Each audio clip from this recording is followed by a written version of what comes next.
दोस्तों नमस्कार। आज हम बात करते हैं पित्त की थैली की पथरी के बारे में। आमतौर पे पित्त जो है वो एक थैली नुमा आर्गन है जो कि लिवर के ठीक नीचे पाया जाता है और इसका मुख्य कार्य होता है पित्त को स्टोर करके रखना। और इसी वजह से पित्त के स्टोर होने की वजह से कुछ लोगों में इसमें पथरी बनने की समस्या हो जाती है। तो अगर आपको पित्त में पथरी है तो आमतौर पे आपको पेट के ऊपरी हिस्से में दाहिनी तरफ दर्द होगा, खाना खाने के बाद गैस बनने की समस्या रहेगी, या फिर अगर पित्त की पथरी पित्त की नली में अगर अटक जाती है तो बहुत तेज दर्द और बुखार की समस्या हो सकती है। तो आइए दोस्तों, अब हम लोग बात करते हैं कि इसका निवारण यानी कि इसका इलाज कैसे किया जाए। तो इसका जो सही इलाज और बेसिक इलाज जो है वो होता है पित्त का निकलवाना। और पित्त निकालना एक सर्जरी के द्वारा होता है और इसकी सर्जरी चीरे विधि द्वारा भी की जा सकती है और दूरबीन विधि द्वारा भी की जा सकती है। आमतौर पे ज़्यादातर लोग इसकी सर्जरी दूरबीन विधि द्वारा करवाना पसंद करते हैं, क्योंकि दूरबीन विधि में मरीज को अस्पताल में कम दिन भर्ती रहना पड़ता है, दर्द कम होता है और पेट पर कोई बड़ा निशान नहीं बनता। तो आइए दोस्तों, आज हम जो वीडियो देख रहे हैं इसमें पित्त की थैली का दूरबीन विधि द्वारा कैसे निकाला जाता है ये दिखाते हैं। पेशेंट को आमतौर पे सुन करके यानी कि जनरल एनेस्थीसिया में इस ऑपरेशन को किया जाता है।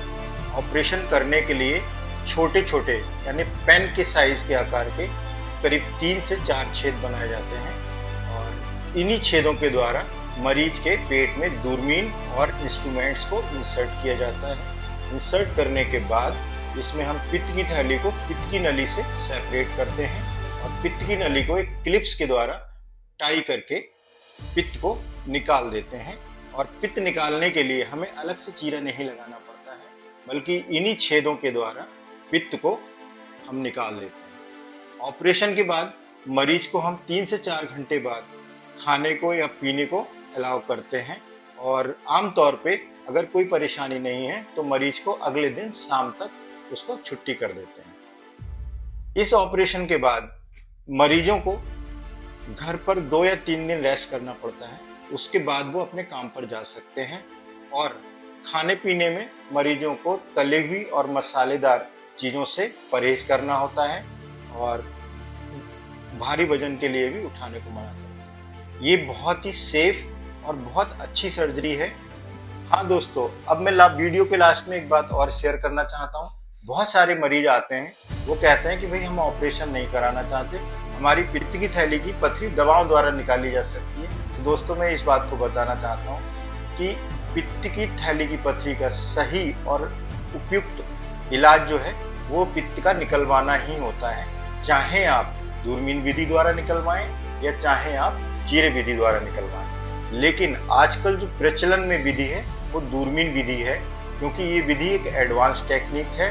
और जैसे कि पुराने समय में दूरबीन विधि ना होने की वजह से चीरे विधि का प्रयोग किया जाता था और दोनों के रिजल्ट्स में आमतौर पे कोई अंतर नहीं होता है। बस चीरे विधि द्वारा मरीज को अधिक दिन अस्पताल में भर्ती रहना पड़ता है, चीरे में इन्फेक्शन या मवाद बनने का खतरा भी रहता है और मरीज को काफ़ी ज़्यादा दिन घर पे बेड रेस्ट करना है। खर्चा दोनों विधि में लगभग बराबर होता है, लेकिन एडवांस टेक्निक दूरबीन विधि द्वारा है। और लास्ट में मैं कहना चाहूँगा, कुछ मरीज कहते हैं कि भाई हम दूरबीन विधि द्वारा कराएंगे डॉक्टर साहब, लेकिन हमारी पथरी कहीं छूट ना जाए या कहीं आप उसमें कुछ रह ना जाए। तो मैं ये बताना चाहता हूँ कि दूरबीन विधि चीरे विधि से एक बेहतर टेक्निक है और छूटने का खतरा न चीरे विधि में होता है न दूरबीन विधि में होता है। दूरबीन विधि की खास बात यह है कि इसमें सर्जन को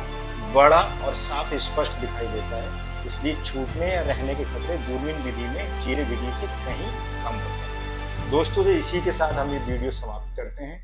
अगर आप में से कोई भी इस बीमारी या इस बीमारी की समस्या से ग्रसित है तो हमारे सेंटर स्वरूप हॉस्पिटल दीनदयालपुरम में है और हमारे बैठने का समय 10 से 2 है, शाम को 5 से 7 है। आप फ़ोन पर भी कंसल्ट कर सकते हैं, जिसके लिए आपको ऑनलाइन कंसल्टेशन करना पड़ेगा। हमारा नंबर नीचे लिखा हुआ आपको मिल जाएगा। नमस्कार।